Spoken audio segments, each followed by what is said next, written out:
Hello everyone, welcome to Abhinav physics. एक नए topic के साथ force on a charge particle in a magnetic field. एक मैग्नेटिक फील्ड अगर एक चार्ज पार्टिकल में मूव कर रहा है तो उसके ऊपर मैग्नेटिक फोर्स लगाती है। Magnet apply a force, magnetic force, it experience a magnetic force. और वो कितना फोर्स एक्सपीरियंस करेगा, देखिए हमने नोटिस किया, we notice that when a charge particle move in a magnetic field it experience a force. कभी भी कोई भी चार्ज पार्टिकल एक मैग्नेटिक फील्ड के अंदर मूव कर रहा है विद सम एंगल, ठीक है, एंगल्स आर वेरी इंपॉर्टेंट। तो कभी भी एक चार्ज पार्टिकल जब एक मैग्नेटिक फील्ड के अंदर मूव करता है तो उसके ऊपर एक फोर्स काम करता है। तो वो जो फोर्स उसके ऊपर काम करता है वो कितना काम करता है ये समझ के देखते हैं। तो ऐसा पाया जाता है कि force on charge particle, on charge particle, जो चार्ज पार्टिकल है उसके ऊपर जो फोर्स होता है वो क्या होता है, हमने नोटिस किया, वो डिपेंड करता है कि F जो होता है डायरेक्टली प्रोपोर्शनल होता है मैग्नीट्यूड ऑफ चार्ज के। चार्ज का मैग्नीट्यूड कितना है, जितना हैवी चार्ज होगा उतना ही ज्यादा क्या होगा, वो फोर्स एक्सपीरियंस करेगा। दूसरा, F is directly proportional to velocity. Charge particle की वेलोसिटी जितनी ज्यादा होगी, वो जितनी तेजी से मैग्नेटिक फील्ड के अंदर मूव करेगा उतना ज्यादा वो फोर्स एक्सपीरियंस करेगा। पॉइंट नंबर 3 इज दैट हमने ये भी नोटिस किया, ध्यान से देखना, हमने ये भी नोटिस किया कि जितना हैवी मैग्नेटिक फील्ड है, higher the magnetic field strength, maximum is the force experience by this. और फोर्थ पॉइंट जो हमने सबसे इंपॉर्टेंट नोटिस किया, और वो क्या था, वो ये था कि मान के चलिए पूरा रूम, जिस रूम में अभी है, जस्ट इमेजिन ये पूरा रूम है और इसका ये नॉर्थ पोल है और सामने वाली जो वॉल है वो साउथ पोल है। तो फील्ड लाइंस ऐसे हैं, जैसे आपको ये पूरा रूम फील्ड लाइन से भरा हुआ है। हमने नोटिस किया अगर चार्ज पार्टिकल फील्ड लाइन की डायरेक्शन में ही मूव कर रहा है, ठीक है, मैग्नेटिक फील्ड भी ऐसी है और चार्ज पार्टिकल भी ऐसे ही मूव कर रहा है, तो उसके ऊपर कोई फोर्स काम नहीं करता।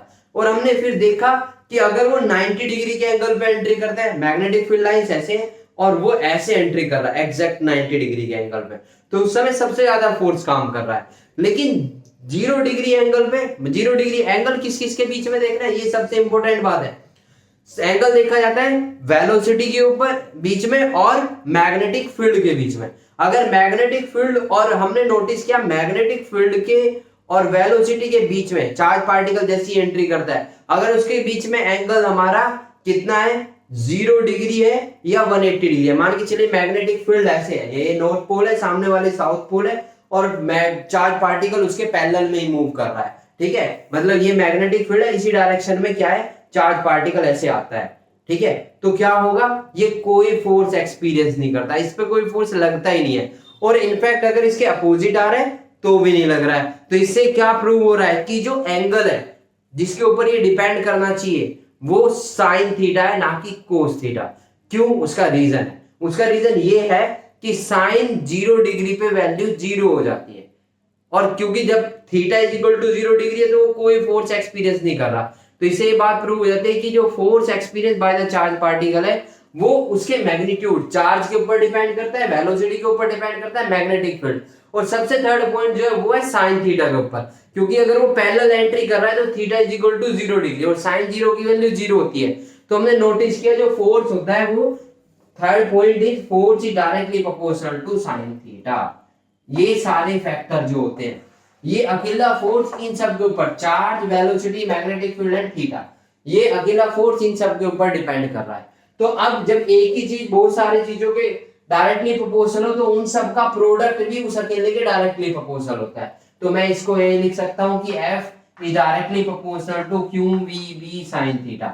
अब देखिए यहाँ पे प्रोपोर्शनलिटी का साइन हटाएंगे तो यहाँ पे K आ जाएगा, KQVB sin थीटा। और हमने प्रैक्टिकली नोटिस किया यहाँ पे जो K होता है here, K is equal to 1 newton होता है। K की वैल्यू बेसिकली कितनी होती है, 1 होती है। तो F इज इक्वल टू कितना आ गया, SO F is equal to आ गया मेरा QVB sin theta, QVB sin theta.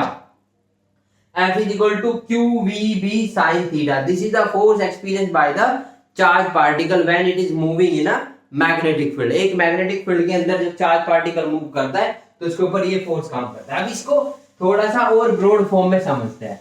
Broad form में कैसे समझेंगे, देखिए अब हमारे पास जो फोर्स आया है वो आया F is equal to q v b sine theta, F is equal to q v b sine theta. अब देखिए यहाँ पे होता है क्या है बच्चों, F is equal to q v b sine theta में जब मैं इसको वेक्टर फॉर्म में लिखूंगा, इन वेक्टर फॉर्म, ध्यान से देखना, इन वेक्टर फॉर्म, तो F इज इक्वल टू हो जाएगा Q और ये हो जाएगा V क्रॉस V। क्यों?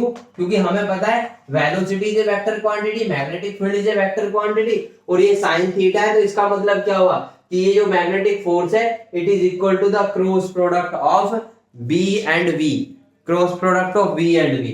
तो इसका मतलब ये जो फोर्स है ये V और V दोनों के परपेंडिकुलर होगा, क्योंकि क्रॉस प्रोडक्ट का जो रूल है वो ये कहता है कि मान के चलिए ये वेक्टर C है और ये क्रॉस प्रोडक्ट के इक्वल है A और B के, तो ये जो C है ये क्या है, ये भी अपने आप में एक वेक्टर है, ठीक है, क्योंकि क्रॉस प्रोडक्ट करके जो क्वांटिटी मिलती है वो हमेशा वेक्टर क्वांटिटी मिलती है।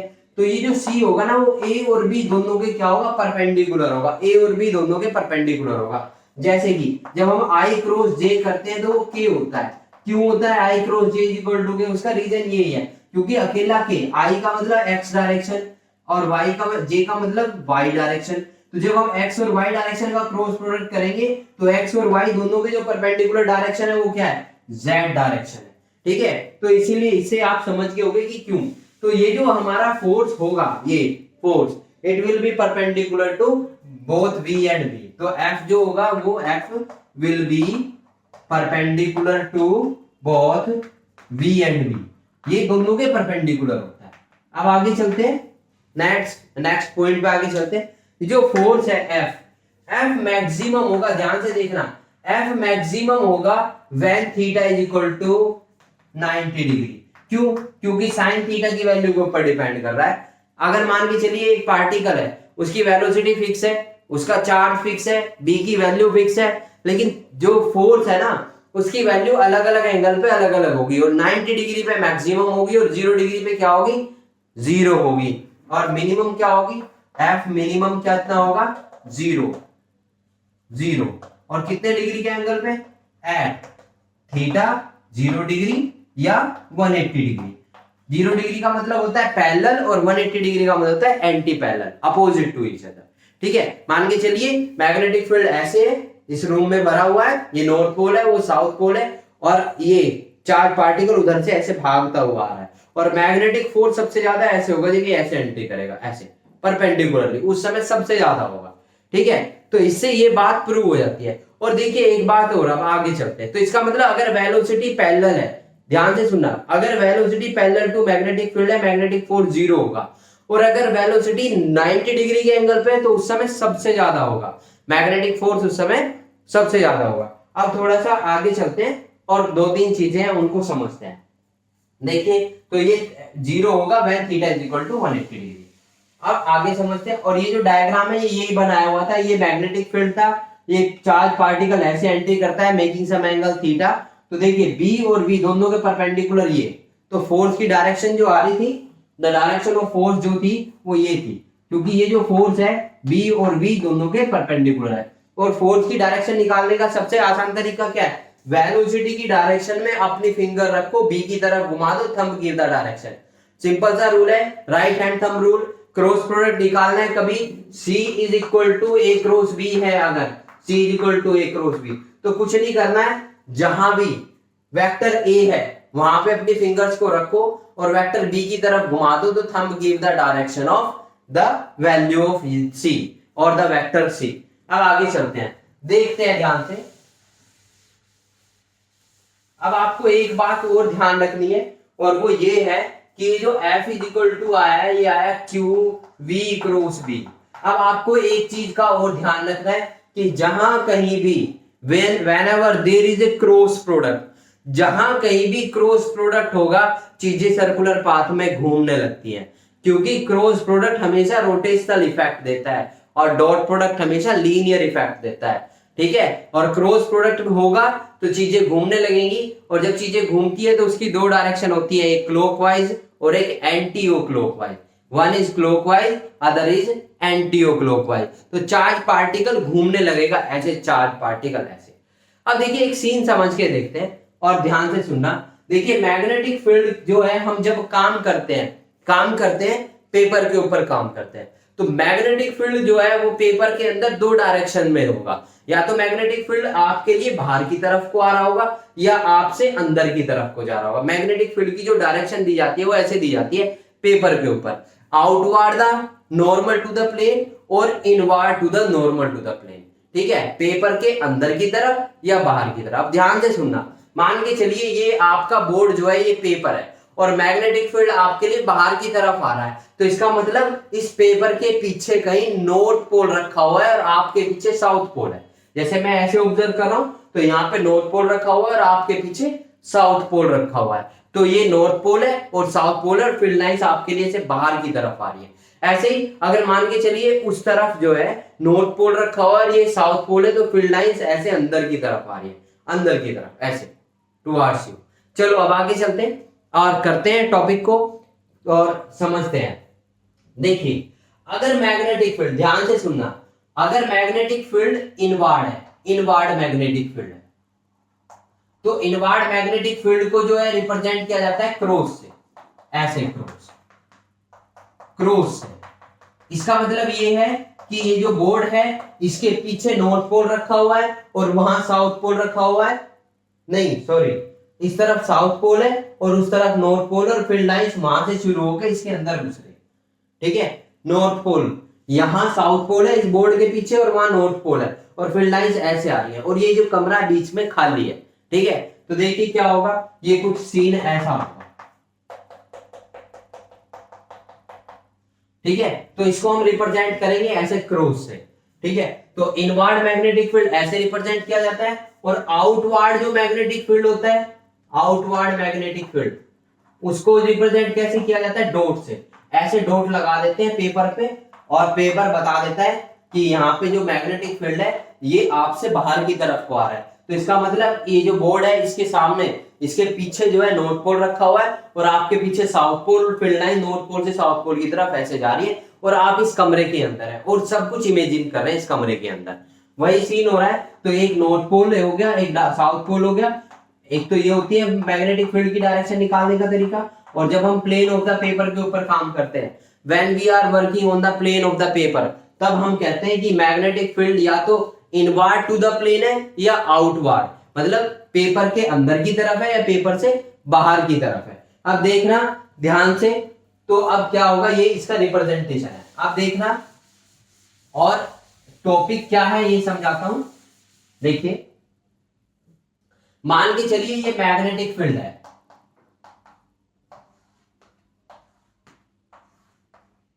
ये एक मैग्नेटिक फील्ड लाइंस है और क्योंकि ये दोनों, ये सारी मैग्नेटिक फील्ड लाइंस जो है पैरेलल है और इक्विडिस्टेंट टू ईच अदर है, तो इसका मतलब ये मैग्नेटिक फील्ड क्या है, ये यूनिफॉर्म है।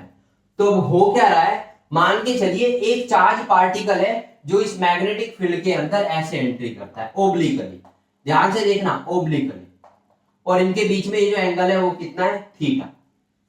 तो क्या होगा, क्या किस तरह की स्थितियां बनेंगी वो देखते हैं। तो heading is path of a charged particle entering in magnetic field B obliquely,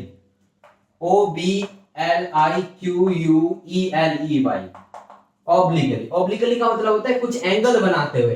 angle ना तो 0 डिग्री है। अब देखो, अगर ये चार्ज पार्टिकल ऐसे एंट्री करता है तो इसके ऊपर इस समय सबसे ज्यादा फोर्स लगेगा, और चार्ज पार्टिकल अगर ऐसे एंट्री करता है इसके पैरेलल में तो कोई फोर्स नहीं लगता।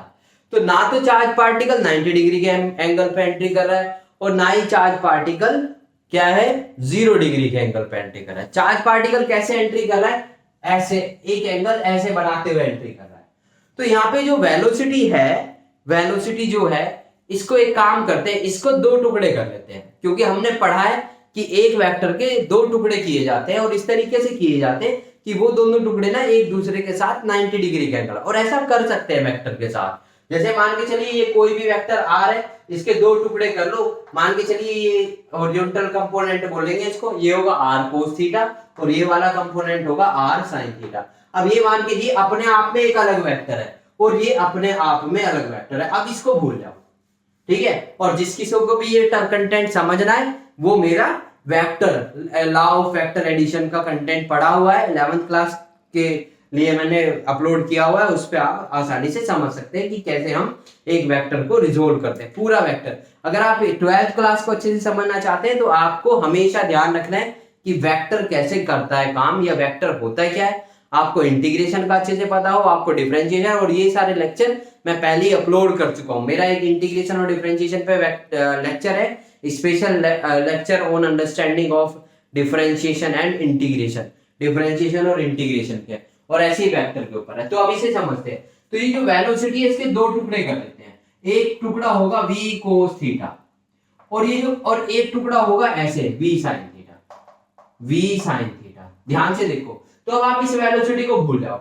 ये पार्टिकल मूव तो ऐसे ही कर रहा है, लेकिन आप देखिए ये पार्टिकल जब ऐसे मूव कर रहा है तो इसका मतलब ये x डायरेक्शन में भी चल रहा है और y डायरेक्शन में भी चल रहा है। तो इसका मतलब इसके अंदर दो वेलोसिटी है, एक ये वेलोसिटी और एक ये वेलोसिटी है, क्योंकि ये पार्टिकल किस में मूव कर रहा है, एक्स वाई प्लेन में मूव कर रहा है। क्योंकि जब पार्टिकल ऐसे मूव कर रहा है, देखिए अगर कोई पार्टिकल ऐसे ही मूव कर रहा है तो हम बोलते हैं सिर्फ एक्स डायरेक्शन में, अगर कोई पार्टिकल सिर्फ ऐसे मूव कर रहा है तो हम इसको बोलते हैं वाई डायरेक्शन में मूव कर रहा है, और अगर कोई पार्टिकल ऐसे मूव कर रहा है तो ये एक्स और वाई दोनों में मूव कर रहा है, और ये एक्स और वाई डायरेक्शन दोनों में तभी मूव करेगा जब इसके अंदर वेलोसिटी दोनों डायरेक्शन में होगी। और बिल्कुल देखिए जब ये ऐसे मूव कर रहा है तो इसका एक्स एक्सिस भी चेंज हो रहा है और वाई एक्सिस भी चेंज हो रहा है। तो हम इसकी ये वाली जो वेलोसिटी है इसको बोलेंगे v cos थीटा और इसको बोलेंगे v sin थीटा। और जिस किसी को भी और डीपली पढ़ना है तो वो मेरे लेक्चर्स को देख सकता है। अब आगे चलते हैं। तो यहाँ पे पार्टिकल के पास दो वेलोसिटी है, एक v cos थीटा, इसको मान रहा हूं मैं v1, और ये v sin थीटा, इसको मान रहा हूं मैं v2। ध्यान से देखो, एक वेलोसिटी v1 है और एक v2 है। अगर v1 के बारे में मैं बात करूं तो v1 जो है वो मैग्नेटिक फील्ड के पैरेलल है, देखिए, क्योंकि मैग्नेटिक फील्ड भी ऐसे ही है और v1 भी ऐसी है। तो ये वाली जो वेलोसिटी है इसके ऊपर मैग्नेटिक फील्ड कभी कोई प्रभाव नहीं डालेगा, मैग्नेटिक फील्ड कभी भी इस वेलोसिटी को परेशान नहीं करेगा, इट विल नेवर अफेक्ट। तो ये जो v1 वेलोसिटी है इसकी वजह से इसके ऊपर कोई मैग्नेटिक फोर्स नहीं लगेगा। लेकिन ये जो वेलोसिटी है, ये जो वेलोसिटी है इसकी वजह से जो फोर्स लगेगा, देखिए ये जो v2 है, आप इसको v sin थीटा को भूल जाओ, अब इसको ऐसे मान के चलो कि एक वेलोसिटी है v2। तो ये जो वेलोसिटी v2 है ये b के एग्जैक्टली परपेंडिकुलर है। अब ध्यान से सुनना, मैंने बताया था कि जब भी क्रॉस प्रोडक्ट होता है चीजें घूमने लगती है। तो ये जो v2 है ये तो पार्टिकल को ऐसे घुमाएगी, और जो v1 है ये खत्म थोड़ी ना हो जाएगी, ये पार्टिकल को सीधा ले जाएगी। तो पार्टिकल पता है कैसे मूव करेगा, ऐसे मूव करेगा, ऐसे स्प्रिंग की तरह, स्प्रिंग की तरह। क्यों मूव करेगा, क्योंकि ये वाली वेलोसिटी तो पार्टिकल को ऐसे ले जाएगी और ये वाली जो वेलोसिटी है पार्टिकल को सर्कुलर पाथ में घुमाएगी। और under combined of this effect the particle will move in the helical path, the particle will move in the helical path. Particle ऐसे हेलिकल स्प्रिंग की तरह चलेगा। और क्यों चलेगा, क्योंकि सर्कुलर पाथ में तो चला रहा है, ये वेलोसिटी जो है इसकी वजह से इसके ऊपर फोर्स लग रहा है और ये सर्कुलर पाथ में चल रहा है, और ये जो वेलोसिटी है ये इसको सीधा ले जाएगी। अब ऐसा तो होगा नहीं ना कि पार्टिकल सीधा नहीं जाएगा, पार्टिकल को सीधा भी चलना है क्योंकि इसके अंदर ये वेलोसिटी है। अब जब उसको एक्स डायरेक्शन में भी चलना है और उसको सर्कुलर पाथ में भी घूमना है तो उसके लिए बेस्ट रास्ता कैसा होगा, स्प्रिंग के जैसा, और इसीलिए उसको बोलेंगे हेलिकल पाथ। तो पार्टिकल जो है बेसिकली ऐसे मूव करेगा।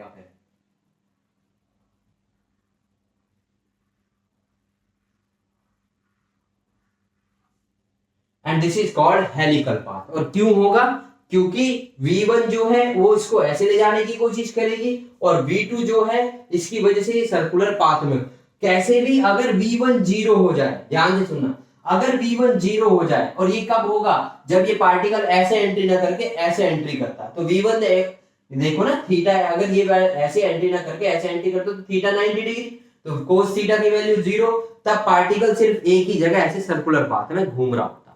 ठीक है, अब समझते हैं, देखिए आगे चलते हैं। तो अब क्योंकि ये सर्कुलर पाथ में चल रहा है, अब आपको ये याद रखना है जब भी कोई चीज सर्कुलर पाथ में चलेगी तो उसे सर्कुलर पाथ में चलने के लिए क्या चाहिएगा, हमेशा एक फोर्स चाहिएगा और उसको बोलते हैं हम सेंट्रीपिटल फोर्स। या जब भी कोई चीज सर्कुलर पाथ में चलती है तो उसे सर्कुलर पाथ को मेंटेन करने के लिए हमेशा एक फोर्स की जरूरत होती है जिसको बोलते हैं हम सेंट्रीपिटल फोर्स। और वो जो सेंट्रीपिटल फोर्स है वो ये मैग्नेटिक फोर्स प्रोवाइड करता है। तो अब यहां पे मैं लिख रहा हूं centripetal force, centripetal force on the particle. जो पार्टिकल है उसके ऊपर जो सेंट्रीपिटल फोर्स है वो कितना काम करेगा, वो करेगा भाई mv2 अपॉन आर। भाई ये भी समझ लो v2 अपॉन आर क्यों होगा, आर क्या है, जिस पाथ में वो चल रहा है उसकी रेडियस, ये इसलिए mv2 क्योंकि सर्कुलर पाथ में ये मूव कर रही है ना, तो बेसिकली इसकी ये जो वेलोसिटी है ये रेस्पॉन्सिबल है इसको सर्कुलर पाथ में चलाने के लिए।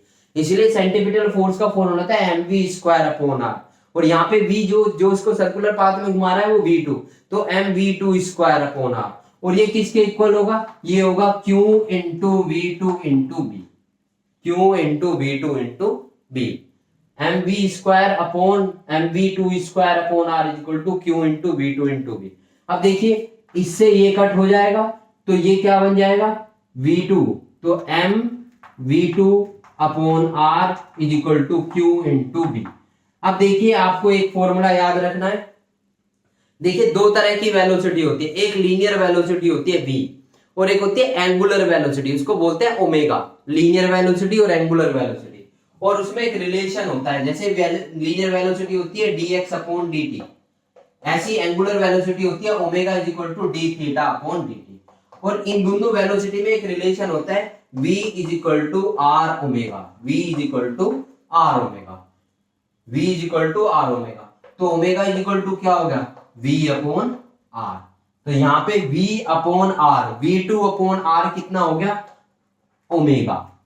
ध्यान से सुनना है इसको, omega is angular velocity d theta upon dt। और आपको एक बात और याद रखनी है, ये जो ओमेगा होता है ना, ये ओमेगा क्योंकि ये सर्कुलर पाथ में चल रही है, इसकी कोई तो फ्रीक्वेंसी होगी, क्योंकि फ्रीक्वेंसी क्या होती है, number of oscillation in 1 second. एक सेकंड में वो कितनी बार चक्कर काट रहा है उसी को बोलते हैं हम क्या, फ्रीक्वेंसी। तो ओमेगा का एक फॉर्मूला ये भी होता है 2 पाई न्यू। और बच्चों न्यू इज इक्वल टू होता है 1 अपॉन टाइम पीरियड। ये फॉर्मूला है जिसको आपको याद रखना होगा। तो ये हो जाएगा 2 पाई अपॉन टी। तो ओमेगा के तीन फॉर्मूले, एक फॉर्मूला ये डी थीटा अपॉन dt, एक होता है omega is equal to 2 pi nu और एक होता है 2 पाई अपॉन टी। देखिए इस फॉर्मूले को समझा देता हूं मैं आपको एक मिनट। जब कोई चीज एक चक्कर काटने में जो टाइम लेती है उसको बोलते हैं उसका टाइम पीरियड, और एक चक्कर काटने में जो एंगल चल रही है वो कितना चल रहा है 360 डिग्री। तो ओमेगा इज इक्वल टू कितना होगा 360 डिवाइडेड बाई 360 एंगल चलने में कितना टाइम ले रही है उसी को उसका टाइम पीरियड बोल देते हैं। तो ओमेगा इज इक्वल टू होगा 2 पाई अपॉन टी और 1 upon t is equal to होता है फ्रीक्वेंसी न्यू। इसीलिए इसके दो फॉर्मूले हो गए, एक 2 पाई न्यू, एक 2 पाई अपॉन टी। और v अपॉन आर, यहां से v अपॉन आर जो है एक फॉर्मूला ओमेगा का ये भी होता है। ओमेगा के तीन फॉर्मूले, omega is equal to v upon r, omega is equal to वैसे d थीटा अपॉन dt होता है। 11th क्लास में इसको हम प्रूव करते हैं, ठीक है, और मैं अभी रिसेंटली प्रूव भी करने जा रहा हूं, जिसको वो वीडियो देखनी है वो भी देख सकता है। और omega is equal to 2 pi nu 2 pi upon t, ये भी एक फॉर्मूला होता है। अब करते हैं भाई अपना सारा प्रोसेस शुरू करते हैं। तो देखिए ये क्या हो जाएगा ये हो जाएगा m omega is equal to q b और omega is equal to q b by m. अब देखिए इस स्टेप को मैं इस तरफ लेके चल रहा हूं, तो omega is equal to q b by m. तो अब देखिए मैंने अभी भी बताया 2 pi nu is equal to q b by m, क्योंकि ओमेगा इज इक्वल टू क्या होता है 2 पाई न्यू, तो न्यू इज इक्वल टू कितना होगा, न्यू इज इक्वल टू होगा q b by 2 pi m. उसकी जो फ्रीक्वेंसी होगी, क्योंकि पार्टिकल किस में चल रहा है सर्कुलर पाथ में, nu is equal to q b by 2 pi m, ठीक है। तो ये इसकी फ्रीक्वेंसी होगी, चार्ज पार्टिकल की फ्रीक्वेंसी कितनी होगी, ये होगी nu is equal to q b by 2 pi n. अब देखिए इसको मैं साफ कर रहा हूं और देखना, इसको कॉपी कर लो जल्दी से।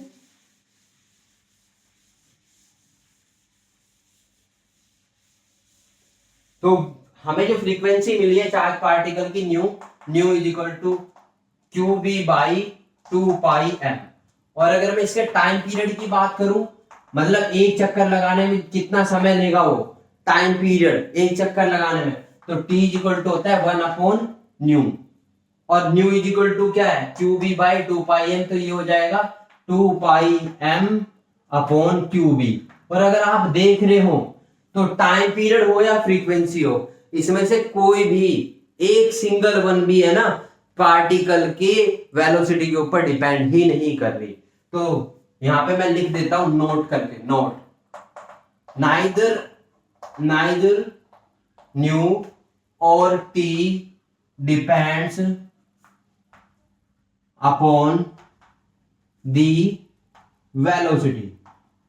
वेलोसिटी के ऊपर डिपेंड ही नहीं करता, ना तो न्यू डिपेंड कर रहा है ना टी डिपेंड कर रहा है, ठीक है, वेलोसिटी के ऊपर डिपेंड ही नहीं करता है। अब देखिए इसके बाद आगे चलते हैं। अब एक बात बताइए, अब मुझे ना ये पता करना है कि चार्ज पार्टिकल, देखिए चार्ज पार्टिकल बेसिकली कैसे मूव कर रहा है, चार्ज पार्टिकल ऐसे मूव कर रहा है ऐसे, तो चार्ज पार्टिकल का एक चक्कर कब शुरू होगा, ऐसे यहां से और यहां, ये उसका एक चक्कर ऐसे।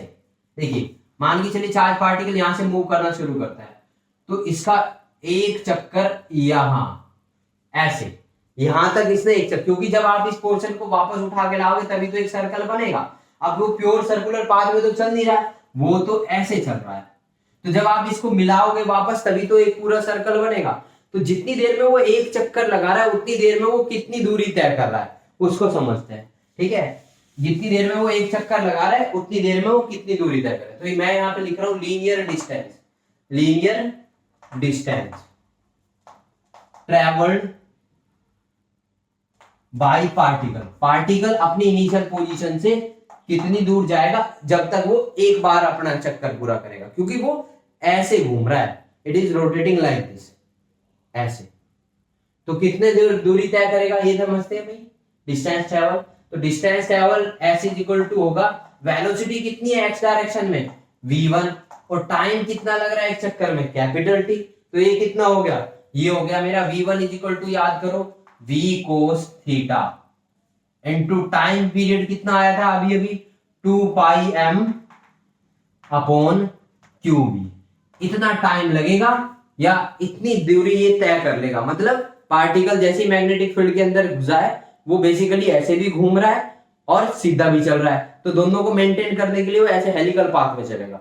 तो जब तक वो एक कंप्लीट चक्कर ये है इतनी देर में वो आगे भी निकलेगा, तो कितना आगे निकल जाएगा एक चक्कर में, वो दूरी वो ये होगी v cos θ/QB।